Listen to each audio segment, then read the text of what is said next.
വയനാട് ദാസനക്കരയിൽ കാട്ടാന ഷോക്കേറ്റ് ചരിഞ്ഞു. കുന്നമംഗലം താമരക്കുളം വീട്ടിൽ രാജേഷിന്റെ പറമ്പിലാണ് സംഭവം. തെങ്ങ് മറിച്ചിടുന്നതിനിടെ ഷോക്കേൽക്കുകയായിരുന്നു. സുർജിത് അയ്യപ്പത്തിന്റെ റിപ്പോർട്ട്. ഞാനിപ്പോൾ നിൽക്കുന്ന പ്രദേശം എന്ന് പറയുന്നത് ദാസനക്കരയാണ്. ഇവിടെയാണ് ഒരു കാട്ടാന ഷോക്കേറ്റ് ചെരിഞ്ഞിരിക്കുന്ന ഒരു സ്ഥിതി ഉണ്ടായിരിക്കുന്നത്. കുന്നമംഗലം താമരക്കുളം വീട്ടിൽ രാജേഷിന്റെ പറമ്പിലാണ് ഈ ഒരു സംഭവം. ഇത് ഒരു ചതുപ്പ് പോലെയുള്ള ഒരു പ്രദേശമാണ്, ഒരു വയൽ മേഖലയാണ്. ആ വയൽ മേഖലയിൽ കമുകിൻ തോട്ടങ്ങളുണ്ട്. മാത്രമല്ല തെങ്ങ് പോലുള്ള കാർഷിക വിളകളുണ്ട്. ഇവിടേക്കാണ് ആന ഇറങ്ങി വന്നത്. ഇതിനുശേഷം ഒരു തെങ്ങ് കുത്തിമറിച്ചിട്ടു. തെങ്ങ് കുത്തിമറിച്ചിട്ട ശേഷം അല്പം ദൂരം പോയി തിരിച്ചു വരുന്നതിനിടയിലാണ് ഈ വൈദ്യുതി കമ്പിയിൽ നിന്ന് ഷോക്കേറ്റ് ചെരിയുന്ന സ്ഥിതി ഉണ്ടായിട്ടുള്ളത്. ഇതുപോലെ തന്നെ സമാനമായ രീതിയിൽ അമ്മാനി എന്ന് പറയുന്ന പ്രദേശത്ത് മാസങ്ങൾക്ക് മുമ്പ് ഇതുപോലെ തന്നെ ഇങ്ങനെ ഒരു കാട്ടാന ചെരിയുന്നൊരു സ്ഥിതി ഉണ്ടായിരുന്നു. അതൊരു വീടിനോട് ചേർന്നുള്ള തോട്ടത്തിലായിരുന്നു ഉണ്ടായിരുന്നത്. നിരന്തരം കാട്ടാനകളുടെ പ്രശ്നമുള്ള ഒരു മേഖലയാണ് ഇവിടം. ഇവിടെ വനംവകുപ്പ് ഉദ്യോഗസ്ഥർ എത്തിയിട്ടുണ്ട്.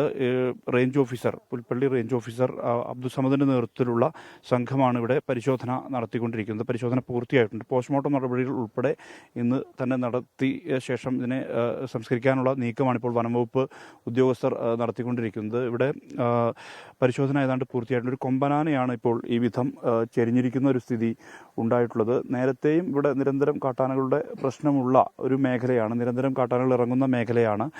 റെയിൽ ഫെൻസിംഗ് അടക്കമുള്ള സോളാർ ഫെൻസിംഗ് ഉൾപ്പെടെയുള്ള നടപടികൾ മുന്നോട്ട് പോകുന്നുണ്ട്. പക്ഷേ ഇതിനിടയിലാണ് ഇത്തരം സംഭവങ്ങൾ ഉണ്ടാകുന്നത്. വനാതിർത്തിയോട് ചേർന്ന് കിടക്കുന്ന പ്രദേശമാണ്.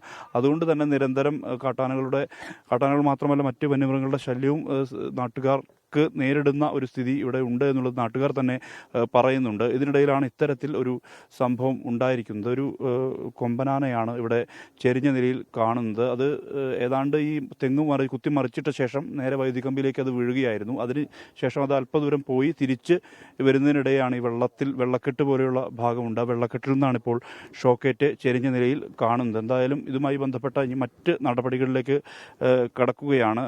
റേഞ്ച് ഓഫീസറായിട്ടുള്ള അബ്ദുസമദ് ഇവിടെയുണ്ട്. അദ്ദേഹത്തിൻ്റെ റിട്ടയർമെൻറ്റ് ദിവസം കൂടിയാണിന്ന്.